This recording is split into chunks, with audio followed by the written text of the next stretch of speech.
Events ہوتے رہے، workers کام میں مگن رہے، مگر اس نے خود کو جیسے قید ہی کر لیا۔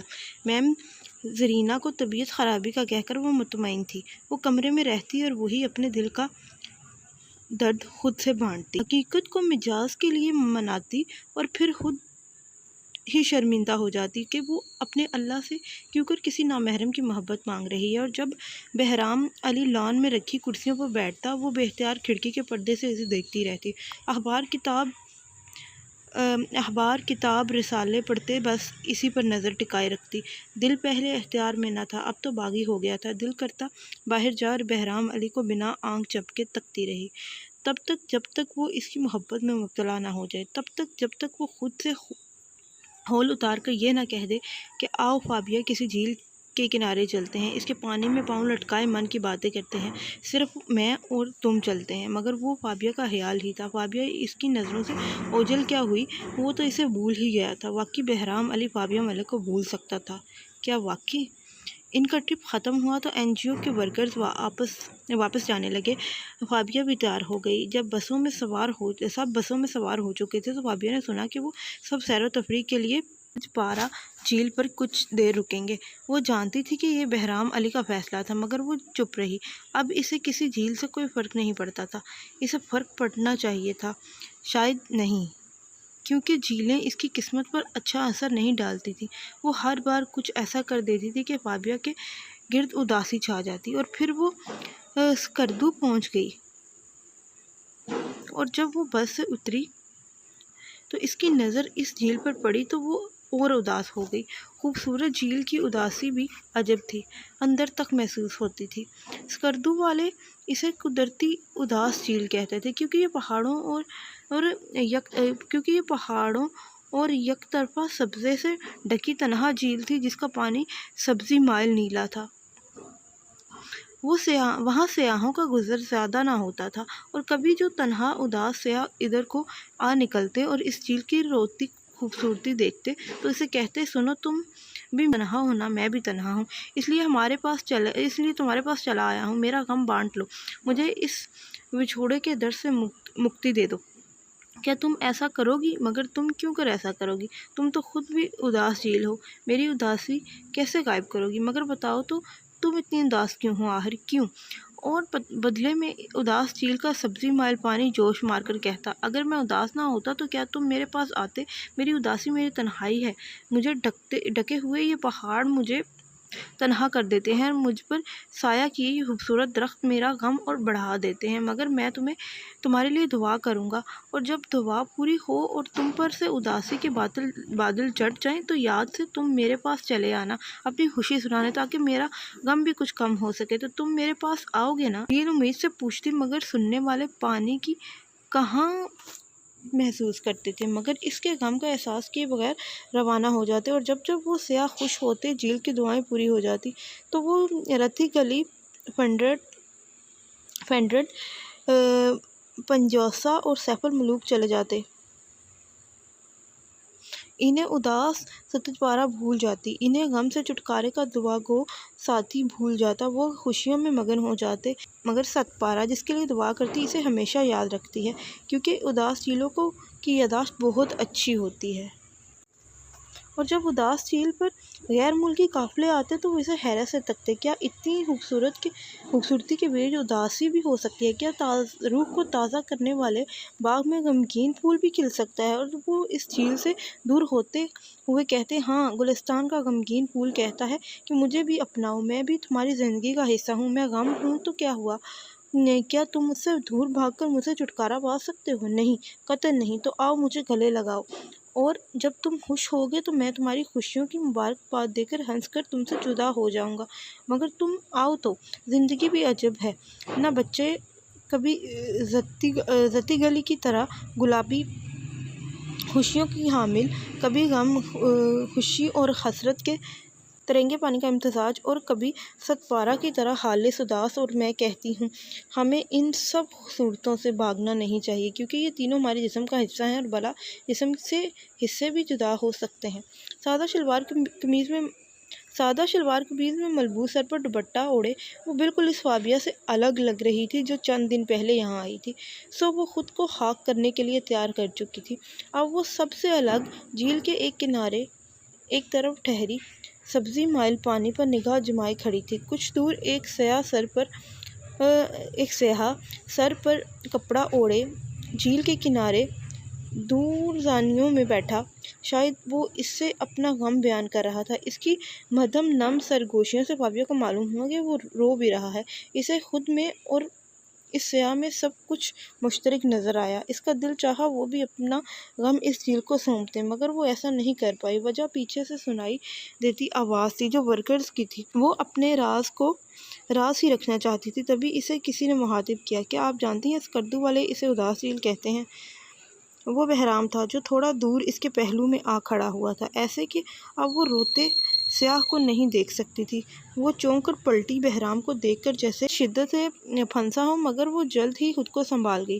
وہ کچھ ایسا غلط بھی نہیں کہتے، وہ بات کر کے پھر سے سامنے دیکھنے لگی بغیر کسی تاثر کا اظہار کیے۔ میں ہر چیز کے لیے سوری کہتا ہوں مس فابیہ، اس لیے نہیں کہ میں شرمندہ ہوں، اس لیے کہ میں حقیقت پسند ہوں۔ میں نے آپ کے ساتھ جینے مرنے کی قسمیں نہیں کھائی، نہ کوئی خواب دکھائے جن کی تکمیل نہ ہونے پر مجھے اپنا سر جھکانا چاہیے، مگر اگر پھر بھی میری وجہ سے آپ کا دل دکھا ہے تو آئی ایم سوری۔ وہ شرمندہ تھا اس لیے کہ اس کی وجہ سے کسی اور کی زندگی ڈسٹرب ہو گئی تھی، حالانکہ اس سب میں اس کا کچھ قصور نہ تھا۔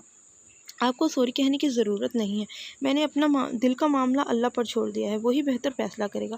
فابیہ نے بھاری سانس خارج کر کے کہا تو بہرام ہلکا سا مسکرایا، تکلفاتی مسکراہٹ جو صرف سامنے والے کی دلجوئی کے لیے ہوتی ہے۔ مجھے امید ہے پہاڑوں کے دیے جذبوں کا اثر جلد زائل ہو جائے گا اور آپ پھر سے نارمل زندگی کی طرف لوٹ آئیں گی۔ میں اب چاہوں بھی تو ویسی زندگی نہیں جی سکتی۔ فابیہ جوتے کی نوک سے پتھر پر ٹھوکر کرنے لگی تو بہرام نے کہا، میں جانتا ہوں کہ پہاڑ گہرا اثر چھوڑتے ہیں، مگر انسان تو اشرف المخلوقات ہے، آپ اپنی کیفیت سے جلد نکل آئیں گی۔ ایک امید تھی کہ شاید اس کے سارے جذبے وقتی ہوں۔ آپ مجھے میرے دل سے دستبردار ہونے کو کہہ رہے ہیں، مگر سنیں، کیا آپ کو نہیں پتا کہ دل ایک دفعہ بدل جائے تو وہ اپنی اصل حالت میں لوٹنے سے بہتر موت کو گلے لگانا پسند کرتا ہے؟ اور آپ کے خیال میں میرے جذبے اتنے ازاں ہیں کہ زمانے کی ہوا انہیں مٹا دے گی؟ نہیں بہرام علی، محبت پتھر کی لکیر سے بھی زیادہ پائیدار ہوتی ہے۔ وہ دل کی دہلیز پر ایک دفعہ رقم ہو جائے تو اپنے نقوش کبھی دھندلے نہیں ہونے دیتی، اور یہ محبت تو مجھے پہاڑوں نے عطا کی ہے۔ اور کیا آپ نہیں جانتے کہ اگر پہاڑ کچھ تحائف دیں تو وہ انہیں کبھی واپس نہیں لیتے؟ وہ آخر میں ہلکی سی مسکرائی، ایک جتاتی مسکراہٹ جو بہرام کو یہ بتانے کے لیے کافی تھی کہ وہ جو سوچ رہا ہے وہ غلط ہے۔ اسے وقتی جذبے نے نہیں ڈھانپا تھا، اسے تو محبت نے ہم نشینگی کا رنگ اڑا دیا تھا۔ بہرام گھر آیا تو اس کے لیے دروازہ زیان نے کھولا اور اسے دیکھتے ہی چلایا، بھیا آ گئے۔ شرارتی آنکھوں والا اب کندھے تک آتا تھا، مگر باتیں کرنے میں اس سے 10 فٹ لمبا تھا۔ بھیا آ گئے امی، نوال بھی تھوڑی چلی آئی۔ کیسا ہے میرا بہرام، کیسا رہا تمہارا ٹرپ؟ رقیہ نے اس کا ماتھا چوم لیا، سب ٹھیک ہے۔ دادی کہاں ہیں؟ سو رہی ہیں، رقیہ نے جواب دیا تو وہ ماتھے پر ہاتھ رکھ کر تھکن سے کہنے لگا، چلو میں فریش ہو کر آتا ہوں، کھانا لگوائیں، مجھے بہت بھوک لگی ہے۔ اٹھو نوال، کچن میں چلو جلدی۔ رقیہ نے نوال کو کہا اور کچن میں چلی گئی۔ ہاں ہاں، اس کٹو کو لے کر جائیں، فٹ بال بنتی جا رہی ہے بیٹھ کر موٹی۔ شرارتی آنکھوں والا بھلا شرارت سے کہاں باز آ سکتا تھا، اور اس کی بات پر نوال تپ کر پلٹی، تم تو جیسے چوزے ہو نا، پیٹو نہ ہو تو آئندہ مجھے کٹو کہو تو آنکھ میں جھونک دوں گی، جاہل۔ کٹو آپا، جاہل ہوگی تم۔ وہ آنکھ دبا کر مسکرایا۔ پھر سے کہا تم نے؟ وہ آگے بڑھنے ہی لگی تھی کہ رقیہ نے اسے کچن سے پکارا اور وہ زیان کی طرف ہونہار نظروں سے دیکھتی وہاں سے چلی گئی، اور زیان بس کہکے لگاتا رہ گیا۔ اسے واپس آئے کچھ دن ہو چکے تھے، فابیہ جیسے ذہن سے مٹ چکی تھی۔ وہ پہاڑوں میں اتفاقیہ ملاقات تھی تو اس کا مطلب یہ تو نہیں کہ اس کے ساتھ پھر سے وہی اتفاق ہو۔ وہ پھر سے کام میں مگن ہو گیا، اور اب وہ آفس سے آ کر سیدھا کمرے میں آ کر فائلز کھول کر بیٹھ گیا۔ تبھی رقیہ وہاں چلی آئی۔ آرام کر لو بہرام، ابھی تو آفس سے آئے ہو۔ امی کام ہے تو کرنا تو پڑے گا، اور سارا دن آفس میں آرام ہی تو کرتا ہوں۔ اچھا چھوڑو یہ سب، امان بھائی کے گھر ہو آئے تھے؟ رقیہ نے ایسے ہی بات کہہ دی تو بہرام نے کہا، ہاں جی، ہو آیا تھا۔